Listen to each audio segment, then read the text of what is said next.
seria a nossa última aula teórica, né, do que a gente tinha programado dentro da disciplina de conservação e manejo.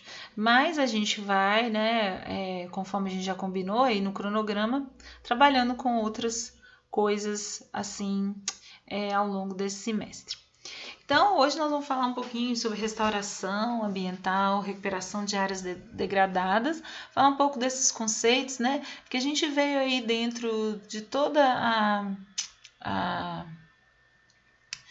a disciplina, né? Igual eu sempre falo com vocês no começo das aulas, falando sobre os padrões de diversidade, distribuição de diversidade, né? A grande biodiversidade que o planeta chegou, falando de extinção, tal, passando pela parte de impactos que sofrem as causas, né, que levam à perda da biodiversidade, e depois a gente entra muito com as questões, né, do que a gente poderia pensar mais de conservação e manejo, né, porque a gente aborda a valoração, a agroecologia, o desenvolvimento sustentável, e aí agora chegando, né, no final disso tudo, na última questão que pode ainda auxiliar quando ocorre realmente a perda ou a diminuição muito abrupta de qualquer ecossistema é a restauração.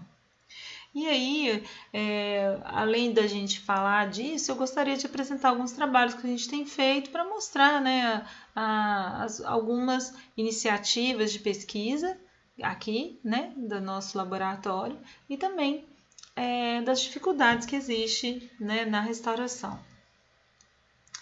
Então, a gente situa aí nisso, né, que o Brasil ele tem uma enorme importância dentro da questão da biodiversidade, porque ele é considerado o país mais, né, de maior riqueza de vida no mundo, porque ainda, né, tem a maior floresta tropical do mundo. E dentro do Brasil, Minas Gerais também é bastante importante a gente falar, porque é um estado bastante extenso, onde nós temos, né, a representação de 3 biomas, a Mata Atlântica, o Cerrado e a Caatinga, e muitas áreas de transição que fazem, né, com que a gente também possua uma grande variação da biodiversidade. Entretanto, como qualquer outros ecossistemas naturais, a gente tem, né, vários impactos que têm sido contínuos ao longo do tempo por conta das ações antrópicas, né, pela mudança da paisagem para sistemas produtivos, habitação e várias outras características que a gente viu ao longo aí da disciplina. Mas nós temos então uma grande dívida, né, desse desgaste ambiental, e essa dívida acaba indo para gerações futuras, né, e presentes também. E aí a gente pensar em soluções para o desenvolvimento socioeconômico e ambiental, né, dentro dessa perspectiva de desenvolvimento sustentável, a gente sabe que existe uma grande demanda de restauração de ambientes degradados. Então a gente, pensando aqui no norte de Minas, que vão ser os estudos de caso que a gente vai trabalhar, né, a gente pode observar que temos aí, né, dentro do estado, né, os 3 biomas representados e várias zonas ecotonais. E dentro dessas questões, dentro das fitofisionomias mais comuns, nós temos, né, grande parte do norte de Minas de cerrado, né, dessas formas de cerrado sentido restrito, a floresta estacional decidual, a mata seca, e temos também, né, ao longo de todas essas vias de drenagem, as matas ciliares, vegetações ripárias e muitas veredas também. E aí, né, a recuperação ambiental, ela vem do surgimento de 2 tipos de áreas, né, as áreas perturbadas e principalmente as áreas degradadas, como mostram aqui nessas figuras, onde você tem uma grande perda da capacidade de regeneração natural daquele ecossistema. Então, um conceito bastante colocado aí na literatura é o conceito de área degradada, né? A área degradada, ela é o quê? Ela é uma área que após o distúrbio, ela teve, juntamente com a vegetação, os meios de regeneração bióticos eliminados. Então, o banco de semente é perdido, o banco de plântulas, a chuva de semente é dificultada e até a capacidade de rebrota daquelas plantas. Então, essas áreas, elas apresentam baixa resiliência, porque você, né, a partir do momento que o impacto é tão grande, degradante, se perde essa capacidade de autorregeneração. E aí a volta do retorno, né, o retorno à vegetação prévia pode não ocorrer ou é muito lenta. Então, é muito importante a interferência humana, né, a nossa ação para auxiliar, né, a restauração. Já a área perturbada, ela mantém, após o distúrbio, os meios bióticos de regeneração e muitas vezes não precisa, né, as ações do homem para que ocorra o retorno da sucessão natural. Outros conceitos também importantes são o impacto ambiental, né? O impacto ambiental é a alteração das propriedades físicas, químicas e biológicas resultante das atividades humanas. Então, o homem que provoca impacto ambiental. Dentro do conceito da palavra recuperação, ela é considerada mais genérica. Então, seria, conforme o IBAMA, um sítio degradado retornará a uma forma de utilização de acordo com o plano pré-estabelecido para o uso do solo e terá condições mínimas de estabelecer um novo equilíbrio. Então, nesse conceito, não quer dizer que vai existir, né, um retorno ao ambiente anterior, mas sim uma recuperação, que esse ambiente entre em equilíbrio. Então, dentro desse termo genérico, existem outros termos que são mais específicos, como a reabilitação, que seria um conjunto de tratamentos que buscam a recuperação de uma ou mais funções. Em nenhum momento se fala de estrutura, então você pode reabilitar o ambiente para que ele entre em equilíbrio e, por exemplo, as funções de proteção do solo, de melhoria da qualidade de água, se mantenham. O termo criação, que seria a formação de um novo ecossistema, visando a recuperação de funções também, mas aí você muda totalmente, né? Por exemplo, você pode, a partir do momento que tenha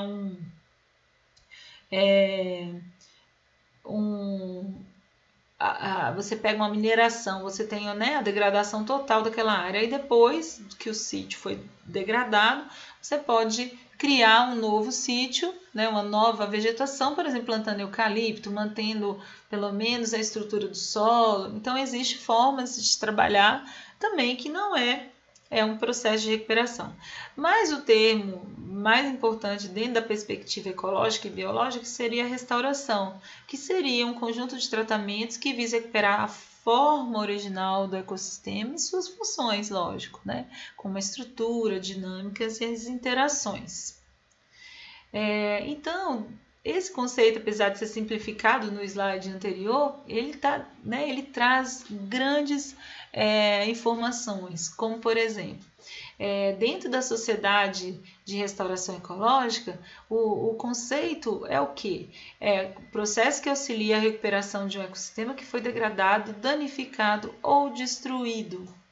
Então, tem várias perspectivas dentro disso. Nós temos a perspectiva ecológica, onde a restauração ecológica é uma atividade intencional que reinicia os processos ecológicos que são interrompidos quando o ecossistema foi prejudicado. Nós temos também a perspectiva de conservação, onde ocorre a recuperação da biodiversidade diante de uma crise de extinção em massa. Nós temos uma perspectiva socioeconômica, que é o quê? Restauração recupera os serviços ecossistemas para as pessoas e elas se beneficiam. Nós temos também a perspectiva cultural, é a forma de fortalecer as comunidades, instituições e relações interpessoais através de uma participação coletiva, de um propósito comum. E tem a perspectiva pessoal, então permite que a gente reconecte, né, com a natureza. E também nos restaure à medida que restauramos ecossistemas. E aí, né, eu deixei até nesse balãozinho uma frase bastante interessante, porque se a gente pensar dentro dessa perspectiva pessoal, né, nós temos essa relação, que a natureza ela nos sustenta. Então, para a gente servir aos nossos próprios interesses, nós também temos que ser recíprocos. Isso é, nós temos que sustentar a natureza. Isso é, nós temos que ver a natureza dentro de uma perspectiva cíclica, né? Onde nós não estamos separados dela e nós estamos vendo isso ao longo de todo o tempo, conforme, né, se aparecem cada vez mais doenças, problemas com água, problema com recursos, perda em massa da biodiversidade, diminuição de serviços ecossistêmicos. Então, nós integramos essa biodiversidade e temos que pensar em restaurá-la. E alguns princípios interessantes que essa sociedade coloca, né, como guia para a restauração é o quê? Que a restauração ecológica é um processo envolvente e inclusivo. Isso realmente, a gente não consegue trabalhar com restauração sem envolver e incluir todas essas perspectivas que foram faladas aí no slide anterior. Então, a restauração abrange inter-relações entre natureza e a cultura, envolve todos os setores da sociedade e possibilita a participação plena e efetiva das comunidades indígenas, locais e não protegidas. Então, se a gente quer restaurar, nós estamos restaurando em algum ambiente que tem comunidades vivendo ali. E muitas delas, às vezes, não estão protegidas, né?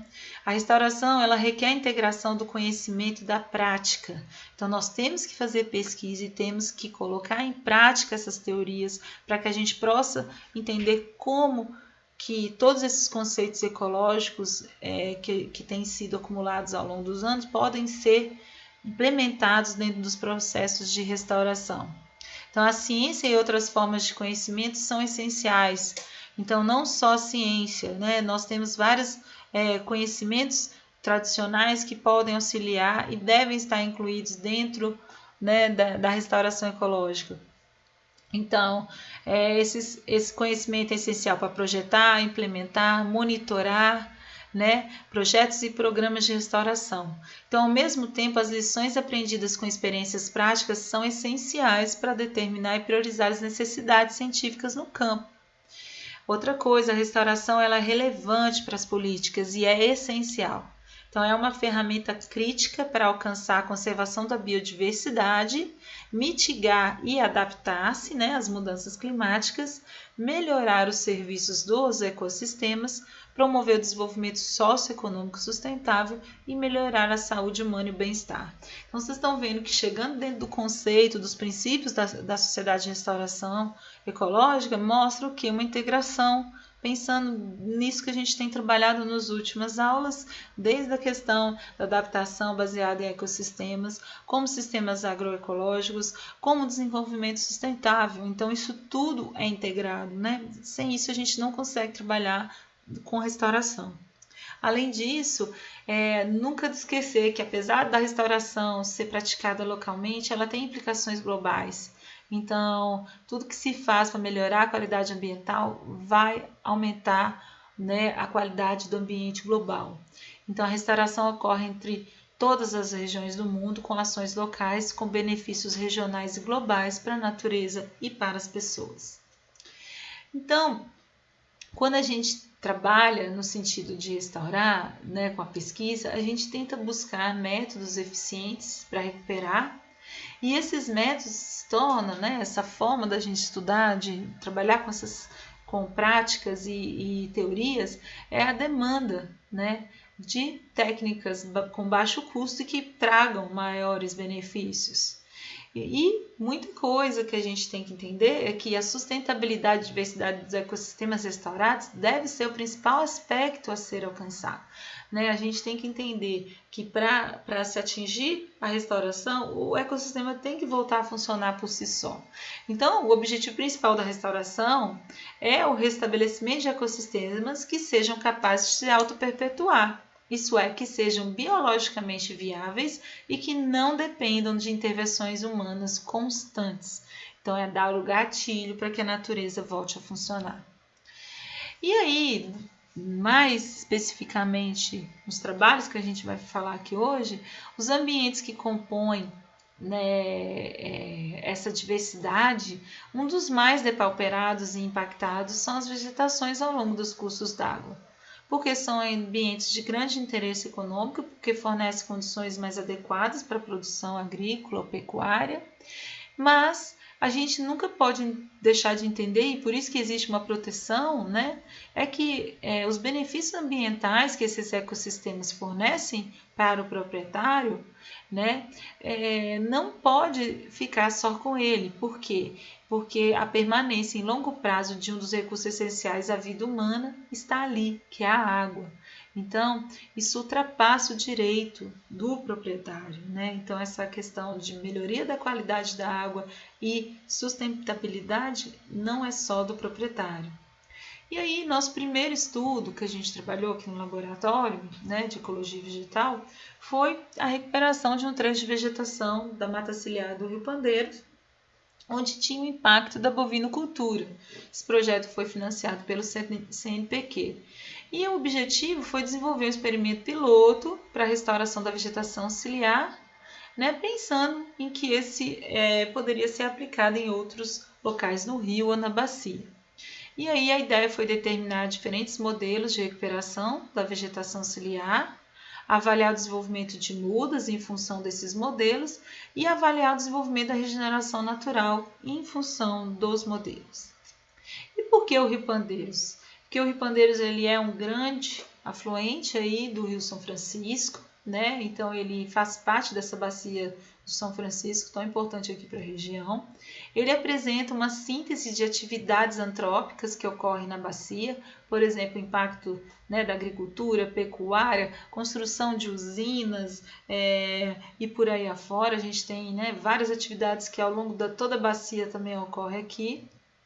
E apresenta um ambiente peculiar, porque é um ambiente transicional onde nós temos uma vegetação ciliar composta de mata ciliar, mata seca e cerrado. Então nós temos aí um ambiente bastante interessante com alta biodiversidade. Além disso, né, é onde se encontra o pântano do Rio Pandeiros, que é um ambiente de grande biodiversidade que hoje tem sofrido muito com a perda, né, da sua vazão e da sua amplitude, onde se tem aí uma grande produção de peixes importantes para a bacia do Rio São Francisco.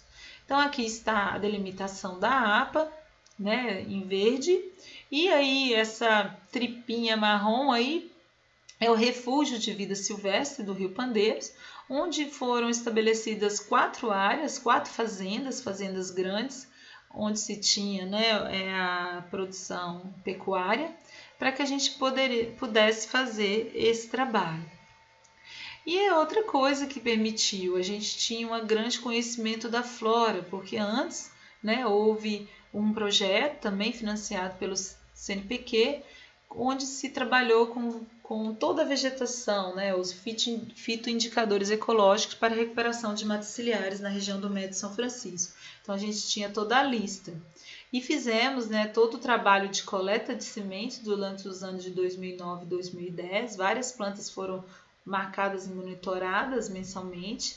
Foi produzido muda, tanto aqui na Unimontes, né, como também no viveiro de IEF lá em Januária. E na época, né, ainda o Código Florestal não tinha mudado, que foi em 2012, nós consideramos toda a APP, né, como a área nossa foco para a restauração. E aqui mostra que o Rio Pandeiros tem em média 15 metros, então a APP seria de 50 metros. E com essa foto, né, dá para perceber, principalmente aqui nessa região da direita, né, o boi aqui e o quanto que foi impactado a mata ciliar, né, a vegetação ciliar do rio, né, pela bovinocultura. E aí nós então implementamos nessa ideia de modelos diferentes de restauração, né? Aqui nós temos 8 modelos, onde a gente pensou naquilo onde a gente não faria nada, isso é a área aberta, onde a única coisa que foi conversada com os proprietários era não roçar, né? Mas a área foi ficada aberta, não teve cercamento, não foi tratada e não foi plantada, então o boi ainda tinha acesso às áreas. O outro modelo é o cercamento, então não foi feito mais nenhum trato na área, nem plantio, mas simplesmente tirar o boi, né? Então foi o cercamento. O outro tratamento, além de cercar, foi adubada a área, foi colocado esterco. Então a gente entende que existe uma complexidade, né, de aumento do que se está fazendo ali no ambiente, né? O S seria a área que foi cercada e colocada esterco e feito linhas de plantio de 2 metros de distância, onde foi feita semeadura direta. Então, foi colocada sementes diretamente, né, nessas linhas. E os modelos T2, T4, T2S e T4S foram modelos que, além de ter sido cercados, tratados, né, foram implementadas mudas em distâncias de linha de 2 ou 4 metros, né? Então, foi plantadas linhas de 2 por 2 ou 2 por 4 metros. E nesses dois últimos nós tivemos ainda a semeadura entre as mudas. Então, se a gente pensar em questões de complexidade e até de gastos, o TS2 foi o tratamento que mais fez isso, porque se teve menor distância entre linhas de plantio e foi plantadas mudas e semeado, além do cercamento e do tratamento da área. Então, existe uma questão de complexidade, onde se tinha, né, uma hipótese de que o aumento, né, desses tratamentos poderia levar a melhor restauração do ambiente. Então, nós tivemos 8 diferentes modelos que foram implementados em 2 anos seguidos, né, nas 2 estações chuvosas, em parcelas que eram em torno de 50 por 200 metros, né, que daria 1 hectare. Essas aqui mostra o cercamento da área, né, o resto da vegetação ciliar e aqui os pastos. Foi tratada a área, né, onde a gente teve aí gradagem do solo e adubação. E o plantio entre linhas, igual eu falei para vocês, nós tivemos linhas que distavam de 4 metros e linhas que distavam de 2 metros, sempre mantendo a distância entre mudas de 2 metros de distância. Então, em uma área de 1 hectare, na distância de 2 por 2, acho que o número de mudas chegava a 2.500. Então, isso variava conforme, né, esse distanciamento. Também foi feita então essa semeadura manualmente, né, com enxada, onde se fazia uma pequena abertura de 5 centímetros e as sementes eram colocadas nessas aberturas aí na linha, quando não tinha muda, de 2 em 2 metros, e quando tinha mudas também mantinha de 2 metros, mas dando, né, entre as mudas, né, esse distanciamento. E aí, conforme as mudas foram plantadas e elas também foram monitoradas, então foram colocadas as plaquinhas, medida a altura e o diâmetro da altura do solo para ver seu desenvolvimento ao longo do tempo. Além disso, foram inseridas também, aqui mostra, né, parcelas de 2 por 2 metros, onde tudo que regenerava era acompanhado e elas foram distribuídas nas parcelas de 1 hectare. Então, foram também avaliadas concomitante com a avaliação das mudas.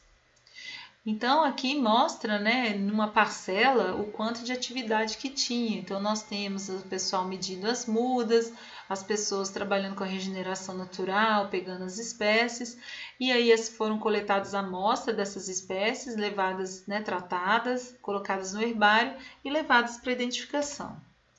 Além disso, nós fizemos todo o mapeamento, né, do solo, principalmente de distância do rio. Então, eram amostras compostas em cada uma dessas linhas, e aí foram feitas todas essas análises químicas e texturais. Os principais resultados. Então, aqui mostra, né, na fazenda Agropop, nossa área. Então, nós temos várias parcelas, aqui, né, uma área, então tem várias parcelas, aqui tem outras parcelas e aqui outras parcelas, tá? Essa segunda área já é a Fazenda Pandeiros, onde realmente a gente conseguiu pegar toda a margem, né, a área de APP da fazenda. Essa é a Fazenda Sementes Tolentino, onde também algumas áreas foram destinadas a esses tratamentos. E também na Fazenda Traçadal, onde também a gente teve toda a mata ciliar, né, colocada à disposição para o projeto. Então, aqui são os resultados de 12 meses, né? A gente tem mais resultados até de outros anos, inclusive um aluno agora que formou comigo agora no mestrado em biotecnologia já fez mais um trabalho dentro dessa fazenda traçadal, mas aqui os resultados que eu coloco foi dos primeiros anos mesmo do projeto. Então, a área experimental ela deu 36 hectares, então é muita coisa, né? Um trabalho hercúleo, onde foram plantadas, né, pensando nesses diferentes modelos, mais de 16 mil mudas, englobando 52 espécies e 21 famílias. Então, a gente vê aqui que o crescimento das mudas variaram entre os tratamentos onde tinha mudas. E se vocês observarem, nos tratamentos que são de distanciamento 4 metros, elas cresceram mais, tanto em diâmetro quanto em diâmetro quanto em altura, tá? Essa questão, né, ela não está relacionada com o distanciamento entre as mudas, porque nós temos uma grande variação de manchas de solo. E por conta de duas áreas que ocorrem na agropop, que estão na área de mata seca, houve um grande desenvolvimento de mudas que puxou, né, esse modelo para o distanciamento do 4 metros. Outra questão interessante é que a gente vê um crescimento, né, de mudas no tempo, mostrando a questão da sazonalidade e, né, que eleva muito a mortalidade e também determina, às vezes, variações de crescimento. Então, logo após 3 meses de plantadas, as mudas em quase todos os modelos apresentavam um crescimento. Entretanto, 6 meses após, quando pegou o período de seca, a maioria houve decréscimo, isso é, as mudas quebraram, diminuíram, então só aqui no M4 que houve ainda crescimento. Aos 9 meses, conforme pegou o início da outra estação chuvosa, né, e a estação chuvosa a gente começa a ter o crescimento e depois da estação chuvosa, aí, né, a recuperação aí do crescimento das mudas. A gente viu também que a riqueza e a abundância da regeneração natural variou entre os tratamentos e os tratamentos, por exemplo, cercado, principalmente, onde não houve nenhum outro modelo sendo implementado, apresentou maior riqueza e abundância. Então, apesar de alguns momentos não diferenciar dos outros, a gente percebe que no início o banco que ativa ali simplesmente com cercamento e sem a entrada do trado e de outras, mostra maior riqueza e abundância, mas grande parte disso pode ser de espécies, né, invasoras que a gente viu ao longo do tempo. Então, inicialmente, esse é um dado, mas ao longo do tempo a gente vê que ele vai mudando. De forma geral, nós vimos uma grande mortalidade de mudas. Então, nós tivemos, né, que após 3 meses de plantio, nós tivemos uma sobrevivência de 71%, e após 12 meses de plantio, isso é um ano, nós vimos que só 34,4% das mudas sobreviveram. Né? Então, a alta mortalidade de mudas mostra que o plantio de mudas não é um trabalho fácil e não é um modelo barato para ser estabelecido ali na região. Mas a gente viu que variou bastante a sobrevivência e crescimento dessas espécies. Por exemplo, a jacaranda, ela apresentou 85% de sobrevivência, o angico 70%, o pau-jaú 69%, então isso varia muito entre as espécies. E outra questão bastante interessante é que a gente viu que quanto maior o tamanho das mudas, maior a sua sobrevivência. Então, a gente viu que a grande mortalidade estão com mudas pequenas e acima de 40 centímetros a gente começa a ter maior sobrevivência. Então, mudas grandes tiveram mais de 90% de sobrevivência e mudas menores, né, em torno de 50 e pouco por cento. Só que grande parte, por que a gente teve alta mortalidade? Que a maioria das mudas estão nas classes menores de tamanho. E isso tem uma relação direta com o custo, né? Porque a gente manter mudas em viveiro durante muito tempo é um custo grande e o deslocamento dessas mudas, que aí ficam em sacos maiores, tem que desenvolver mais, para a área também fica um custo bem maior. E alguns problemas, né, que ocorrem com experimentos em ambientes naturais. Então, mesmo depois de cercado, nós tivemos grande interferência do gado dentro das parcelas, às vezes através de arrebentar a cerca, como também, como a gente não cercou, né, na margem do rio, e o rio começou a apresentar mais secamento, eles conseguiam entrar pelo próprio rio, né? Tivemos áreas com a questão da agressividade do capim, dos braquiárias, então, né, a gente vê aí a mortalidade competitiva dessas com as mudas, e áreas onde a gente perdeu todo o experimento por conta do alagamento. Então, né, a gente teve mortalidade alta também por conta dessas questões. Então, depois, né, dessa pequena quantidade de dados, a gente viu que o crescimento das mudas ele foi maior nos tratamentos de 4 metros, mas as variáveis idáficas mostraram bastante relação com isso, e não os modelos. Então, não foi a distância de mudas, mas sim o solo melhor que promoveu maior crescimento de mudas. A riqueza demonstra que a riqueza florística que a gente encontrou mostra que a área estava em processo de regeneração, a sobrevivência foi baixa, mas que a gente vê que mudanças podem ocorrer ao longo do tempo, e hoje a gente está vendo através, né, de dados que estão sendo coletados após 10 anos de plantio. O segundo estudo que a gente trabalhou foi também nessa mesma direção, mas com a restauração em veredas, na Reserva Estadual de Desenvolvimento Sustentável Veredas do Acari. Então, também foi determinar diferentes modelos, avaliar o desenvolvimento de mudas e avaliar o desenvolvimento da regeneração. Por que as veredas? Porque são ambientes bastante importantes também, ligados à questão da conservação de áreas e bastante importantes aqui na região norte de Minas, né? E são caracterizados principalmente pela presença do buriti. E tem, né, a partir de vários anos, a gente tem percebido que ocorre um secamento e estão ficando aptas, né, a serem queimadas e com isso, né, provocar várias perdas da biodiversidade. A área do desenvolvimento sustentável Veredas do Acari fica na Chapada Gaúcha, perto de Serra das Araras, né, e ela é uma reserva de desenvolvimento sustentável onde permite, né, a manutenção de algumas atividades com as populações locais. E essa aí é a vereda do Acari. Essa vereda estava sendo muito impactada também pelo boi, né? Então a gente vê aqui o Cícero em cima do antigo solo que tinha, e nós temos uma distância grande aqui da perda de solo pela compactação e também pelo pastoreio desses animais, né? E aí a gente viu uma diminuição aí também da conservação da água. E a gente tinha um projeto também, né, no Pandeiros, onde a gente trabalhou com 6 áreas de veredas em diferentes estágios de conservação. Então a gente tinha uma lista florística bastante interessante para trabalhar.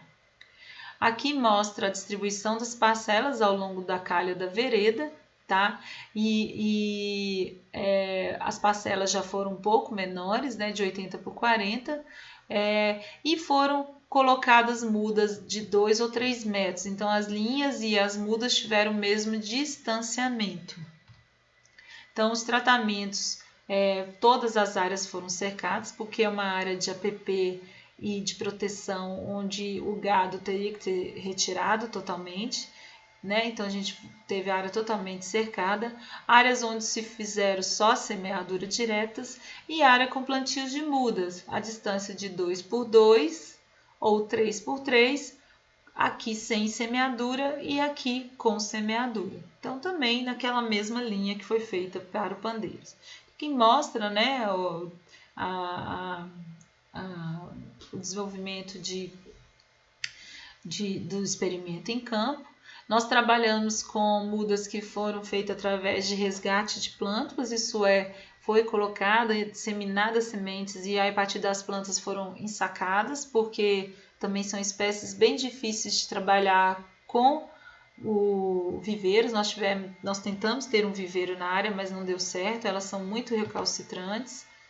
E, além disso, também foram acompanhadas ao longo do tempo, né, as mudas, tanto altura como diâmetro, como também foram feitas várias parcelinhas para acompanhar a regeneração natural, tá? Então, né, a gente vê todas as espécies, estima a porcentagem de cobertura e também foi feita a medição da lâmina d'água. O solo também foi coletado, né, em todas as parcelas para ser relacionado com o desenvolvimento das mudas. Então, a área no total teve 7,3 hectares, foram implantadas 7.604 mudas de 36 espécies. O número de espécies nas vegetações úmidas, né, encharcadas, acaba sendo um pouco menor, e quase 400, né, 368 parcelas, subparcelas de regeneração foram acompanhadas, que mostra o desenvolvimento das mudas, né, nos diferentes tratamentos. Então, a gente viu também que no SM3 teve maior tamanho de mudas e DAS, então diâmetro e altura do solo. Essa relação também foi observada pela cobertura vegetal que tinha na área e também as condições de solo. E do mesmo jeito que no Pandeiros, conforme foi passando o tempo, a sobrevivência das mudas foram caindo, chegando também perto dos 30% após 1 ano e meio de experimento. E mostra que, né, essa questão do aumento da sobrevivência com o aumento da cobertura vegetal. Então, áreas onde se tinha mais buriti, mais árvores remanescentes, também apresentaram maior sobrevivência de mudas. E do mesmo modo, vimos que mudas pequenas morrem muito mais, sobrevivem pouco, em torno de 20%, e mudas maiores, que a gente pôs aqui de G, elas têm sobrevivência em torno de 60%. Então, mudas maiores parecem ser mais interessantes para experimentos onde você não tem irrigação, né? Então, onde você tem que deixar a planta sobreviver ali naquele ambiente natural. A regeneração natural mostrou, né, uma grande abundância e riqueza de espécies herbáceas, isso é natural, principalmente sendo uma área de vereda, mas também a ocorrência de algumas lenhosas, mas somente 5 espécies que ocorreram aí de lenhosas que recrutaram. Então, os dados do Acari mostram que o crescimento, sobrevivência e a capacidade de regeneração variou entre os modelos, né, e que isso estava relacionado com a cobertura e com o solo. A sobrevivência das mudas foi baixa, em torno de 32%, e uma das coisas que a gente também entende é que grande parte das espécies que a gente plantou eram, né, adaptadas a ambientes úmidos e em alguns momentos a vereda estava secando, principalmente na época de seca. Então isso fazia com que as espécies que eram de ambientes úmidos e sombreados sofressem bastante e não conseguissem sobreviver. Então, por fim, nesses 2 projetos, né, que estão aí cheios de dados ainda para ser coletados e para ser analisados, o que a gente percebe? Que aparentemente no Pandeiros a gente não está tendo muito uma restauração, a gente não ainda atingiu o gatilho da restauração, isso é, o ambiente está mostrando um grande domínio de capim, ainda a entrada de gado nas áreas e uma certa estagnação, onde não há um desenvolvimento da vegetação. Já o Acari, a gente estava vendo uma resposta maior, né, onde a regeneração estava voltando, a umidade e a sucessão aparentemente estava começando a funcionar. Então, isso aqui é mais para vocês entenderem o que a gente pode fazer em termos de pesquisa e como a gente pode ter alguns indicadores do ambiente para que a gente entenda se ele está ou não sendo restaurado. Então, os dados até hoje estão sendo trabalhados, nós temos novas abordagens, como novas dissertações, foi feito, né, a geração de um grande volume de dados, principalmente a gente tem coletado na área traçadal, que é uma área que está protegida ainda, e temos até hoje produção científica em andamento. E aqui eu não podia deixar de colocar todo mundo que ajudou, né, e continua aí ajudando. Então, né, uma equipe grande, um trabalho muito hercúleo, muito difícil e, né, tem que ser com os alunos, né, de todos os níveis, para que a gente dê conta, e até de outros parceiros, como o IEF e outros que estavam aqui com a gente. E, né, é isso que eu queria passar para vocês. Espero a gente encontrar mais tarde para a gente poder conversar sobre isso.